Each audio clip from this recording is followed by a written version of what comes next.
The throne stands alone in the half-dark of the old Louvre palace, a cold marble seat surrounded by trembling candlelight. Dust drifts slowly through the air, like faint echoes of the kings who once ruled here. And for the first time in 3 centuries, no one knows who should sit upon it. The Capetian line, the dynasty that built France into a great European power, has ended. 3 kings in a row have died without leaving a single male heir. And the greatest kingdom of medieval Europe suddenly finds itself staring into a future wrapped in uncertainty. Beyond these silent halls, Paris feels tense and unstable. Noble families move through narrow corridors with quick steps and hushed voices. Every whispered conversation carries fear and ambition. Every gesture hides a calculation. Without a clear successor, the entire realm begins to fracture from within. Some nobles demand a French claimant to preserve the independence of the kingdom. Others quietly eye the rising influence of England and consider the benefits of backing its young monarch. Across the Channel, Edward III watches the chaos with sharpened interest. He is young, determined, and dangerously ambitious. Through his mother, a French princess, he holds a claim to the French throne. In this moment of uncertainty, that claim becomes a weapon more powerful than any blade. If France has no king, then why should he not be the one to step forward? Rumors sweep across Paris faster than the wind. In foreign courts, loyalties shift from day to day, and back inside the Louvre, the empty throne glows under the flickering candles, waiting for someone bold enough or reckless enough to claim it.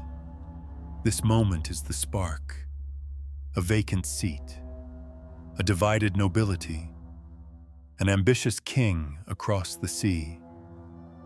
From this single fracture in the crown of France, a war lasting more than a century is about to begin. If you want to follow this entire saga from the very beginning and explore every twist of this extraordinary history, remember to subscribe to the channel so you never miss the next chapter. For centuries, the Capetian name had carried a weight that no other dynasty in Western Europe could rival.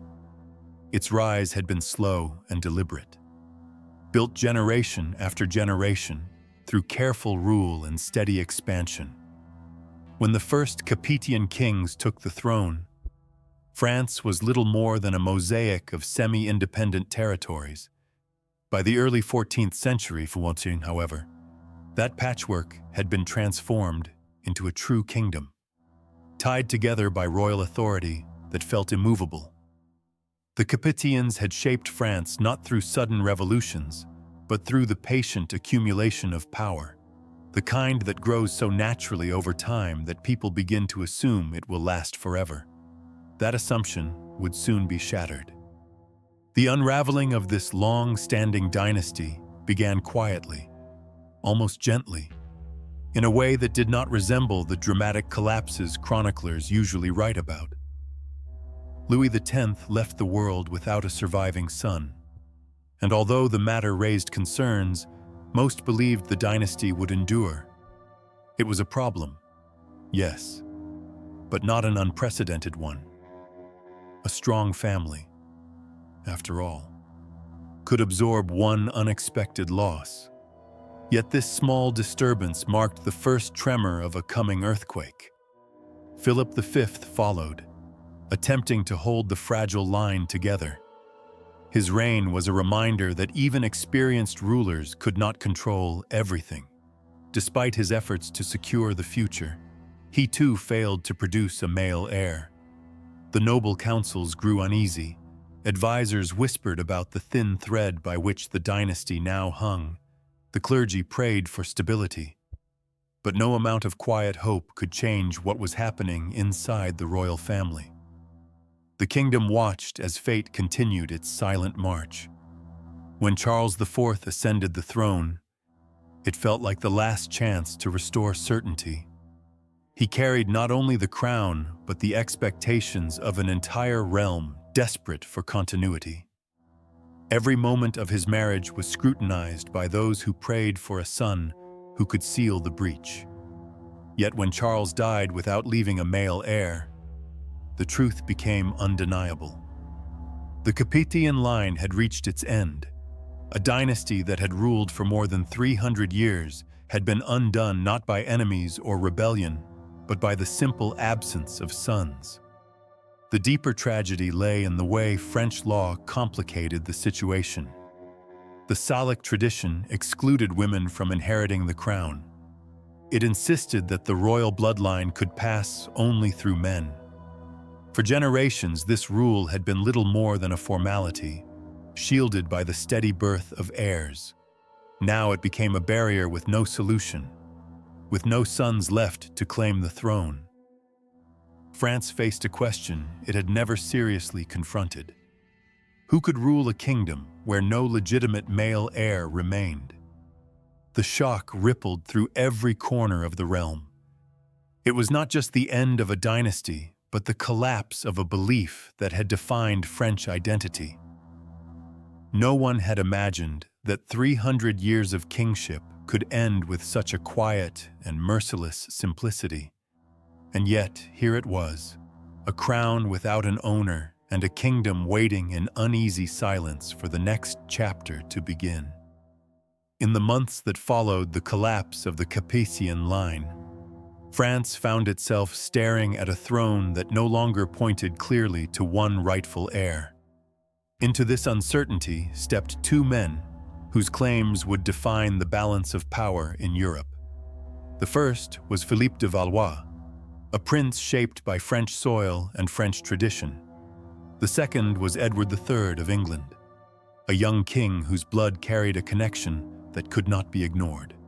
Their rivalry was not yet open war, but it already carried the tension of a drawn bowstring. Philippe de Valois seemed, at first glance, the natural choice. He was the grandson of King Philip III, a member of a collateral branch of the royal family, and a man molded entirely within the world of French nobility. He had grown up among the very lords whose support now mattered most. He understood their customs, their loyalties, their expectations. More importantly, he represented continuity in a moment of deep uncertainty. The French clergy found comfort in him. The nobility, anxious about the threat of foreign influence, leaned toward the stability his presence promised. And in a kingdom grieving the sudden end of a dynasty, Philippe appeared to be the candidate who could restore a sense of familiar order. But across the channel stood a challenger whose claim rested on a different kind of legitimacy. Edward III, though only a young king, carried the blood of the French royal family through his mother, Isabella, the sister of the late Charles IV. In strict genealogical terms, his lineage was closer to the direct Capetian line than that of Philippe. The argument was simple. If blood mattered above all, then Edward possessed a right that France could not dismiss. Yet simple arguments rarely survive the complexities of politics. Edward faced two immense obstacles. The first was his identity. He was English, the ruler of a kingdom that had clashed with France for generations. To many French lords, the idea of bowing to an English king was unthinkable. It threatened their autonomy, their lands, and their pride. The second obstacle was the Salic tradition. Although the rule against inheritance through women had never been tested so harshly before, it provided a convenient shield for those who wanted to block Edward without openly insulting his lineage. Under that law, his claim could be dismissed as invalid because it passed through a female line. Whether this was a genuine legal principle or a political weapon disguised as one, it served its purpose. As word of the succession crisis spread across Europe, foreign courts began to take sides. Some viewed Philippe as the safer option, a candidate whose rise would preserve balance on the continent. Others saw an opportunity in Edward. Supporting him could weaken France, shift alliances, or open doors to new influence and reward. Secret letters crossed borders. Ambassadors whispered in dimly lit rooms. What began as a domestic crisis quickly evolved into a continental calculation. France believed it was choosing between two men. In truth, it was choosing between two futures. A kingdom held together by a French-born ruler, or a realm drawn into the ambitions of an English monarch whose claim challenged both tradition and national identity. The decision would not only determine the next king, but would place Europe on a path that would soon be impossible to turn away from. The assembly in Paris gathered under a cloud of urgency. Nobles, bishops, and legal scholars filled the chamber, aware that their decision would shape the kingdom's future. With the throne empty, every voice fought to define who held the rightful claim. The arguments came fast, sharp, layered with fear of what might follow a wrong choice. The room quickly split into camps, some focused on legal tradition, others on political survival. But beneath every speech lay a deeper question. What did it mean for France to remain France? Accepting a foreign ruler, even one with valid blood ties, felt like stepping onto dangerous ground. The idea of Edward, already King of England, taking the French crown stirred unease. Many sensed that such a move would place France in a subordinate position, its autonomy overshadowed by a rival power. Gradually, the balance shifted. Philippe of Valois, raised within French customs and networks, appeared to offer stability.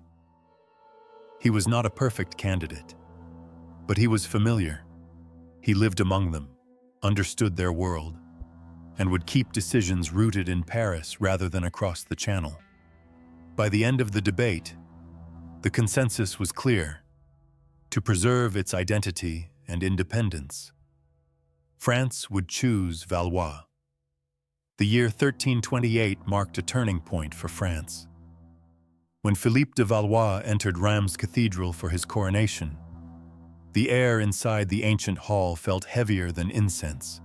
The kingdom had waited months for a new ruler, yet the silence that followed him down the aisle carried more tension than hope. After the fall of the Capetian line, France had become a land full of doubts, and now every pair of eyes watched to see if this man could truly fill the void. The ceremony unfolded with all the brilliance expected of French tradition. Tapestries glowed under torchlight. Church bells echoed across the city, and the crown that had passed through centuries of kings was lifted once more. When it finally touched Philippe's head and he became Philip VI, the cathedral erupted in applause. But even then, the energy felt uneven. Some cheered with genuine relief, others clapped because they had no choice, and a few simply stared, weighing this new king like merchants evaluating a gamble. Among the nobles seated near the altar, unease was impossible to hide. They admired the grandeur, yet they sensed how fragile it truly was. Philip came from royal blood, but he was still a break in the line people had trusted for generations. Entire provinces remained hesitant. Along the frontiers, there were whispers of English influence, whispers that would not die simply because a crown had changed hands. When the last hymn faded and the processions spilled into the streets, Philip stepped into a realm filled with problems waiting for him like unwelcome advisors. The treasury needed restoring. Years of imbalance had drained the resources required to govern such a vast land. Town leaders demanded protection for their trade routes. Noble families prepared lists of grievances to bring before their new monarch. The ink on his title was still fresh, yet expectations piled upon him like stones. The army posed another challenge. France commanded impressive numbers, but discipline and structure were inconsistent. Across the Channel, England was reshaping its forces with sharper coordination and a new class of archers whose longbows would soon redraw the rules of warfare. Philip understood that the kingdom he ruled could not rely on reputation alone. Strength had to be rebuilt, not assumed. Then there were the autonomous duchies, each acting with a blend of loyalty and self-preservation. Brittany watched carefully. Burgundy measured every move. Their alliances were assets one day and threats the next.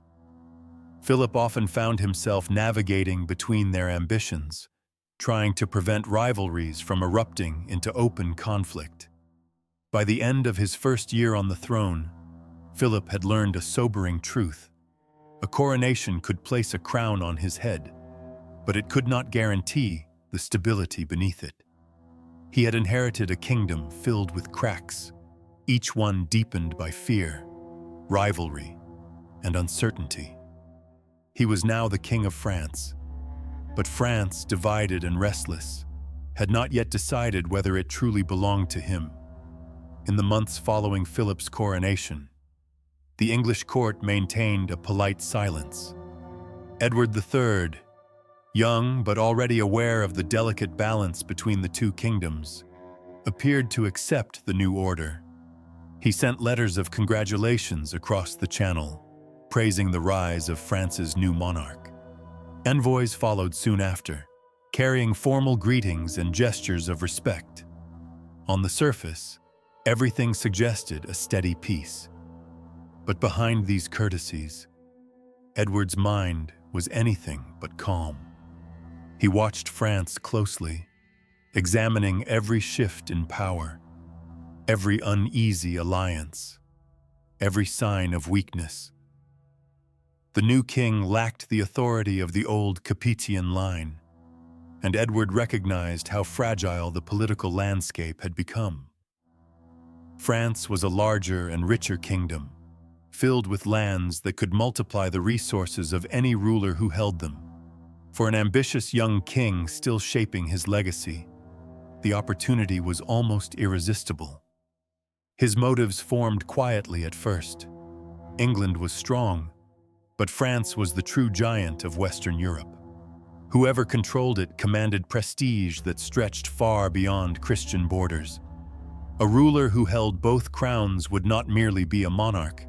He would be a figure whose influence reached across seas and continents. And for Edward, whose lineage tied him to French blood, the claim seemed more than symbolic. It felt like destiny waiting to be seized. The tension sharpened when Flanders entered the scene. This northern region, rich in commerce and tightly linked to English wool exports, became the arena where political diplomacy snapped into open conflict. The cities of Flanders resisted French authority, striving to protect their economic independence. Edward saw an opening. By lending support to these rebellious cities, he could weaken France while strengthening his own influence across the Channel. His involvement did not go unnoticed. To Philip, this was more than interference. It was an affront, a direct challenge from a supposed ally. When the French king declared Edward a rebellious vassal, the insult cut deeply. No English king would tolerate such a label, especially one who believed he deserved the very throne from which the accusation had come. Edward's patience shattered. The polite diplomacy of the past 2 years dissolved in an instant.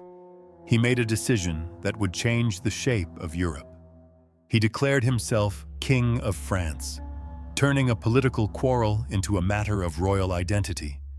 This was no small gesture. It was a claim that demanded action, a statement that could only be defended through force. Preparations began immediately. England set in motion the creation of a fleet unmatched in its history. Shipyards along the southern coast roared with activity as craftsmen shaped timber into instruments of war. Recruitment spread across the countryside. Archers, knights, and sailors gathered under banners that would soon cross the Channel. Edward was building more than an army. He was preparing for a confrontation that would determine which monarch had the right to define Europe's future. The storm that had been gathering for years was now inevitable. The claim was made. The ships were built, and the road toward a century of conflict had officially begun. Across the waters of the Channel, a silence began to harden into something sharper than steel. Neither England nor France announced their intentions aloud, yet both kingdoms moved with a growing suspicion that the other was preparing for a blow.